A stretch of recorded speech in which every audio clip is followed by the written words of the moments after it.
Good day, Grade 7! Ako si Sir John, ang inyong makakasama sa pag-aaral natin ng Grade 7 Science. Tara, let's learn together!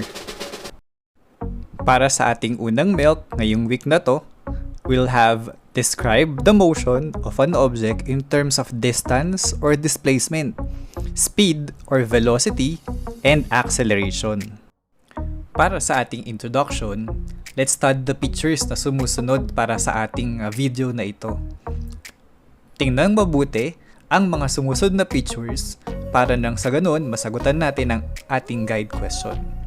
Para sa unang picture, makikita nyo na meron tayong tao. Pagpalagay natin na kayo yung tao na nasa gitna. Nakatigil, nakatayo. Sa kaliwang parte ng ating screen, makikita nyo na yung kotse ay umaandar. Pero ito ay manggaling dun sa kaliwa na parte ng ating screen. Para sa sumunod na picture, makikita nyo na lumampas na yung kotse. At ito ngayon ay nasa kanang parte na ng ating screen. Pero still, ikaw na nakatayo na tao dun sa ating picture ay hindi gumagalaw dun sa pwesto na yun. Para sa ating guide questions, subukan mo na sagutan ng mga ito.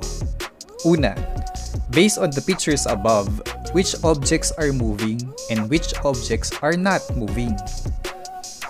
Sumunod, how can you tell the difference between the moving objects from the stationary ones? And pangatlo, do objects at rest make it easy for you to detect motion? Explain your answer.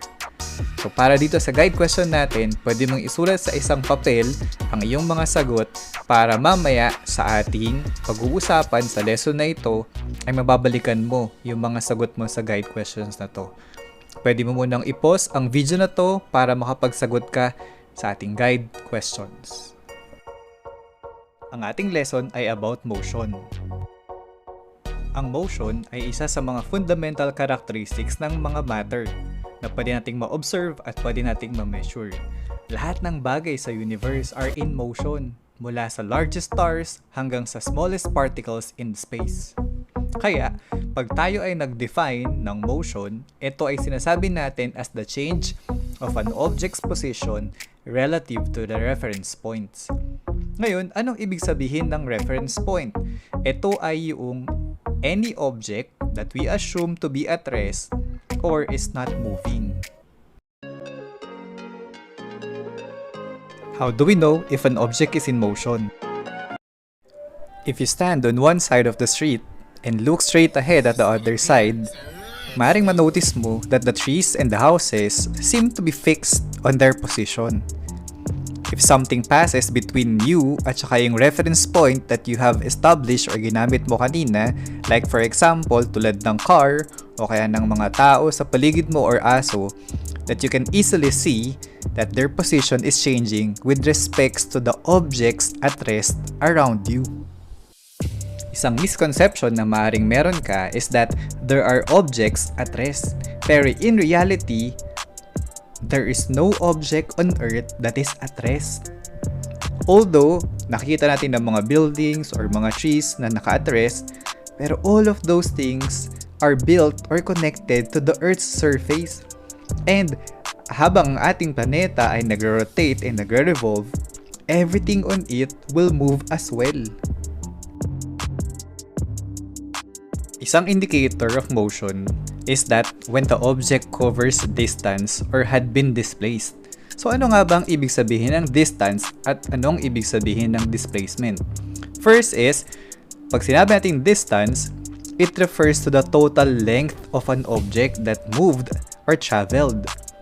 Ito yung quantity that is measured in meters. So more or less ito yung distansya. Kung gaano kalayo o gaano kahaba yung iginalaw ng isang bagay na nag-move or nag-travel. While, ang displacement naman is the shortest length from an object's starting point and destination. Like distance, it is also measured in meters, pero ang pinagkaiba nito ay meron tong direksyon na naire-record, tulad halimbawa ng in meters north or kilometers going to east, Okay? Na kung saan makikita rin natin talaga na pinagkaiba talaga niya with distance.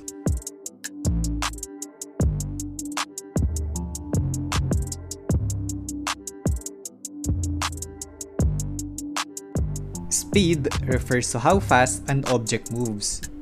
Ibig sabihin nun, sinusukat nito kung gaano kabilis ang paggalaw ng isang bagay. It can also be described as the distance traveled by an object over a period of time. So makikita nyo, may dalawang factors na kino-consider dyan. Una ay ang distansya, pangalawa ay ang oras. To compute for the average speed ng isang object, kailangan mo lang i-divide yung distance by the time na nagamit niya to travel yung length na ginamit natin kanina. Speed is also measured in meters per seconds. Pero remember na ang average speed ay sinasabi lang niya kung gaano kabilis ang isang object, pero hindi niya sinasabi kung saan ito pupunta. Ang velocity naman is an object's speed in a given direction. So ito ay parang pinagsamang yung bilis at kung saan patungo yung paggalaw ng isang bagay.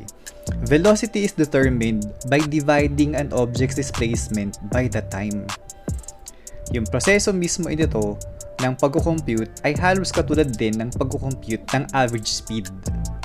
Velocity allows us to identify how fast an object is and in what direction it is traveling. Pero don't forget that since we're dealing with displacement, the direction of the travel is always included.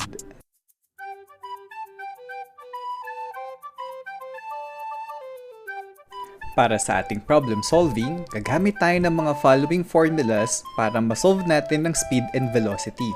Unahin na natin ang average speed, and that is speed is equal to distance divided by time. Or, pwede tayo gumamit din ng S is equal to D divided by T.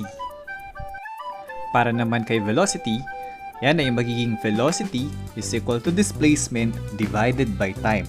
Or, pwede rin namang V na may arrow is equal to D divided by T. Pero take note that the letter D dito ay capital. That will serve as your displacement. Para sa ating unang problem, we have Catherine had walked to a water fountain 20 meters from her seat in about 10 seconds.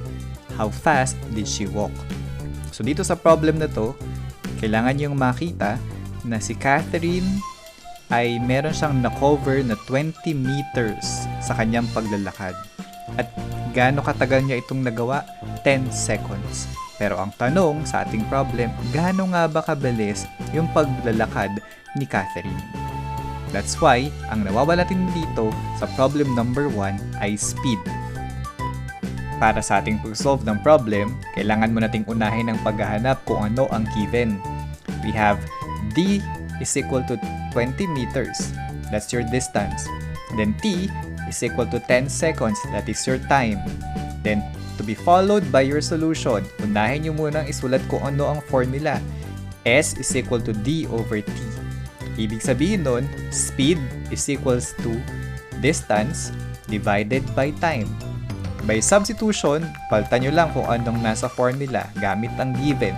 That will be equivalent to 20 meters divided by 10 seconds. So, pag nag-divide na tayo ngayon, 20 at saka yung 10, it will become 2. And then yung meters at saka yung seconds, i-divide natin siya, that will become meters per seconds. Kaya for our final answer, that will become 2 meters per seconds. For our problem number 2, we have Joanne drove her car to go on a vacation.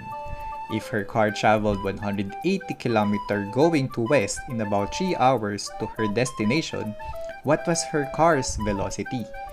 So dito niya makikita na yung car ni Joanne ay nakatravel siya ng halos 180 kilometers papuntang west sa loob lamang ng 3 oras. Kaya in this case, our problem ay kailangan nating hanapin kung ano ang velocity ng car ni Joanne. Para mag-solve ulit ng problem, kailangan ulit natin ng given. We have D is equal to 100 km going to west, and t is equal to 3 hours. So remember, displacement at saka time ang given natin dito. Then to be followed by our solution. Sulat agad kung ano ang formula. V na may arrow is equal to d over t. Ibig sabihin nun, that is velocity is equal to displacement divided by time. Now, by substitution, magiging siyang 100 km going to west divided by 3 hours.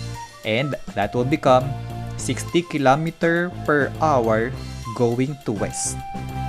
Another way to describe motion is by acceleration, and that is the rate of change in an object's velocity. It measures kung ang isang object ay nag-speed up or nag-slow down. So, ibig sabihin, makikita nyo na nagbabago mula sa nakatigil, tumatakbo, bumibilis. Kung kaya naman mula sa gumagalaw hanggang sa pabagal ng pabagal hanggang sa ito ay tumigil. We say that the positive acceleration happens when an object speeds up, while ang negative acceleration happens when an object slows down. To compute for acceleration, kailangan nating sundin ang formula natin. Nakalagay dyan, acceleration is equal to final velocity minus initial velocity divided by time.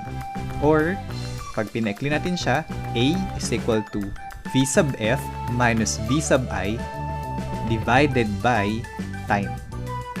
Remember po that acceleration is measured in meters per second squared. Ibig sabihin nun, we have m over s tapos raised to the second power.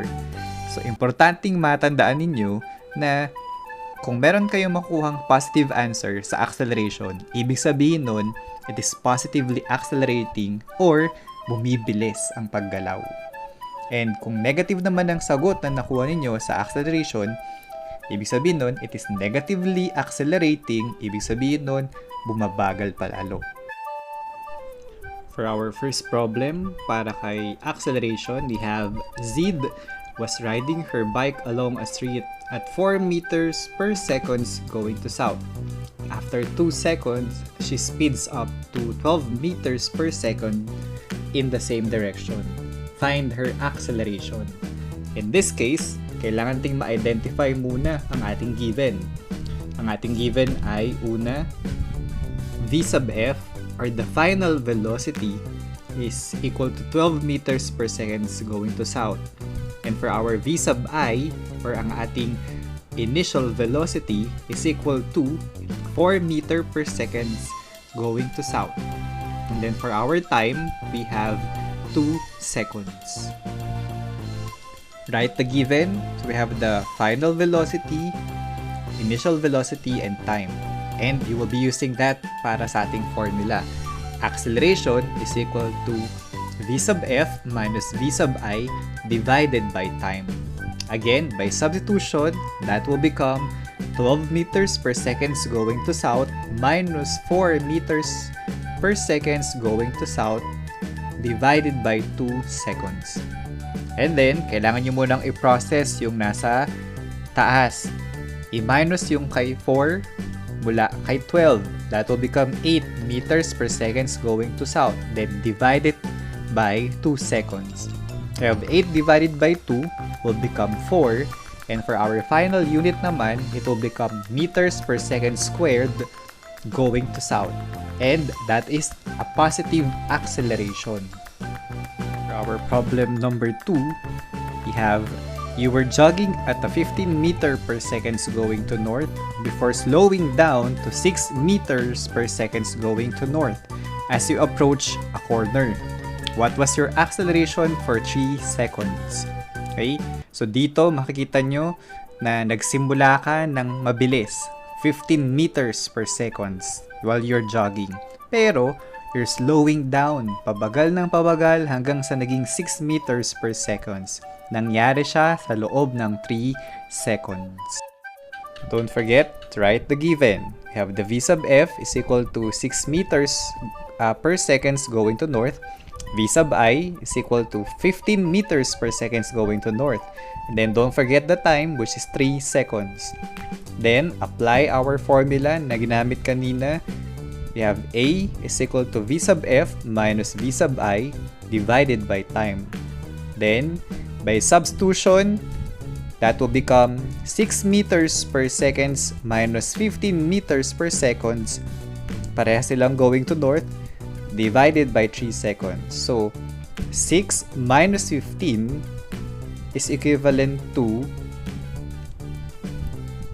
negative 9.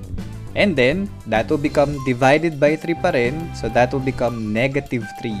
And then, for our final answer, we have negative 3 meter per second squared going to north. And take note, siya ay negative acceleration. Ibig sabihin nun, bumabagal ang kanyang paggalaw.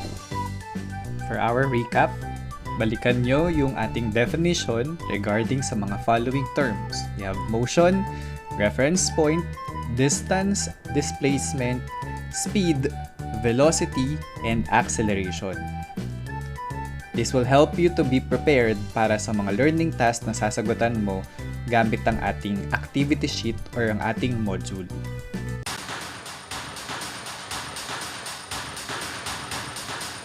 Thank you for watching. Don't forget to subscribe.